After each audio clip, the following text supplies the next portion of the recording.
Vetrimaaran movie first விடுதலை, second my movie Garudan. Okay, அப்போ கருடனுக்கு அந்த மெயின் ரோல் ஒரு வில்லன் ரோல் யார் அப்படின்னு எல்லாம் ரொம்ப ட்ரை பண்ணிட்டே இருந்தோம்.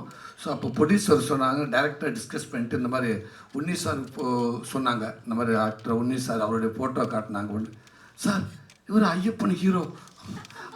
ஆமாம் சார், அவர் இந்த வில்லன். உங்களுக்கு ஓவரத்தை டூ மச் இதெல்லாம் எப்படி இது அவர் வந்து வில்லனாக இருப்பார்? இல்லை நான் ஸ்டோரி சொன்னேன், அவர் ஸ்டோரி கேட்டுட்டு நான் ஸ்டோரி கேட்குறேன், பிடிச்சிருந்தா நான் ஓகே சொல்லியிருக்காரு. பாப்பா வெயிட் வேண்டவே வேண்டாம், எனக்கு ஒரு மாதிரியாக இருக்கும், அவர் இப்படி இருக்க நல்ல ஹேண்ட்ஸமாக மேலேஜாக இருக்கார், நான் போயிட்டு பக்கத்தில் போயிட்டு எப்படி இது டூ மச் வேணும். இல்லை ஸ்டோரி கேட்குன்னு சொல்லிக்க அமெரிக்காவில் இருக்கார் அப்படின்னு சொன்னாங்க. அப்புறம் பிரதர் வந்து ஸ்டோரி கேட்டாங்க, ஸ்டோரி கேட்டு பிடிச்சி போய் ஓகே அப்படின்ட்டாங்க. அந்த ஃபஸ்ட் நாள் வந்ததுலேருந்து எண்டு ஷூட்டிங் முடிகிற வரைக்கும் நான் ஒன்று நினச்சி பார்த்தீங்களா, இப்படி ஒரு ஹீரோ இப்படி இருப்பாங்க இமேஜினேஷன், அது அங்கே இல்லவே இல்லை, ஒரு துளி கூட இல்லவே இல்லை. எண்டு வரைக்கும் அவர் ஒரு சாதாரண ஒரு சின்ன ஆர்டிஸ்ட் மாதிரி அவர் பிஹேவ் பண்ணுவார்.